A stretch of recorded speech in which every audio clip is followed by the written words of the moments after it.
እሳት የተመሰለች ሃይማኖት በልቦናው ተተክላ ልታስቀምጠው አልቻለችም። ልጃችን ተከታትየዋለሁ። በሚያስተምረው ትምህርት ሁሉ እንዲያው ዘንበል ያለ ነጥብ አይቼበት አላውቅም። ጥርት ያለ ጥሩ መምህር ነው። አሁን እንዲያው ባጭሩ ንጹሕ ዘእማንቅተ ሕግ ንጹሐን ልበል። ከንጹሐን አበው ምንጭነት የተገኘ ንጹሕ ምንጭ ነው መምህር ዘላለም። ንጹሕ ምንጭ ብዙን ያረሰርሳል፣ አትክልትን ያሳድጋል። እነዚህ ሁሉ የእግዚአብሔር ተክሎች በዚህ መምህር ትምህርት የረሰረሱ በመሆናቸው እንዲያው ልክ በጦር ኃይል ተገደው እንደመጡ ያህል ተቀስቅሰው መሬትን አስጨንቀዋት ነው አሉት። አቤት በጎ ስራ፣ አቤት ሃይማኖት፣ እንዴት ደስ ይላል! እኔ አዝኜ ነበር፣ ሐዘኔን ትቻለሁ። እርሱ በ49 ዓመቱ እግዚአብሔር የጠራው ለዚህ ክብር ብሎ ነው።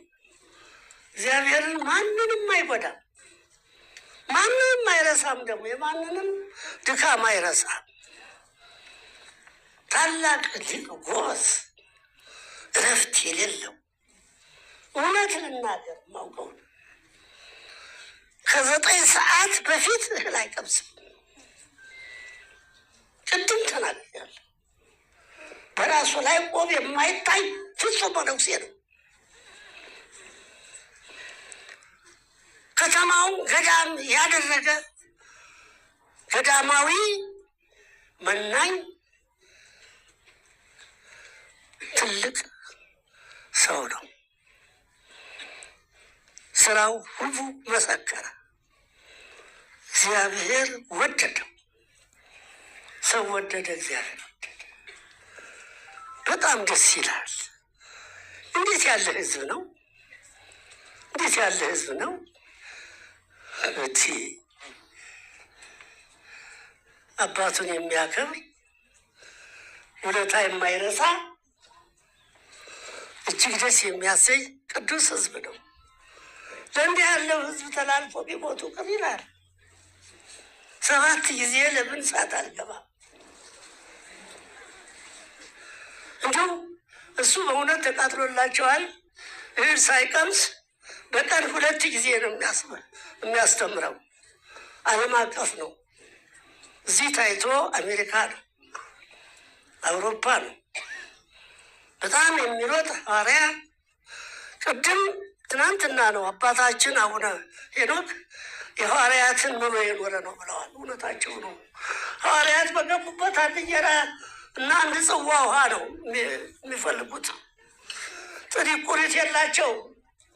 አንገቱን የሚያስገባበት ጎጆ የለው። ጥሩ መናኝ ነው። ስለዚህ ነው የምወደው። በጣም አዝኜ ነበር። አሁን እኔ ደስ ብሎኝ ነው አለ። እንዲህ ነው እንዴ ለካ ወንጌልን ማስተማር እንዲህ ያደርጋል። እንዲህ ወንጌልን ማስተማር በምድር ይህን ያህል ክብር ያሳየ፣ በሰማይማ ምን ያህል ክብር ሊያመጣ ነው ተናግሯል ጌታማ። እኛ እንጠራጠራለን እንጂ አሳየን። አረቦኑ ይሄ ነው፣ አረቦኑ ይሄ ነው። በቅዱስ ጳውሎስ የቅዱስ ጳውሎስን 14 መልእክት ተሸክሞ ጢሞቴዎስን የመሰለ ሐዋርያ ነው። በመሆኑም ቅዱስ ጳውሎስ ጢሞቴዎስ ምዕራፍ 2 ሁለተኛው ላይ ቁጥር 5 ላይ ሲናገር አስተፋጥን ከመትረሲ ርእሰከ ርኤ ለሀበ እግዚአብሔር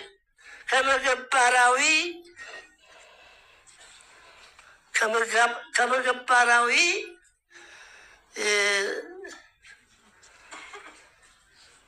ዘይፈር ዘርቷ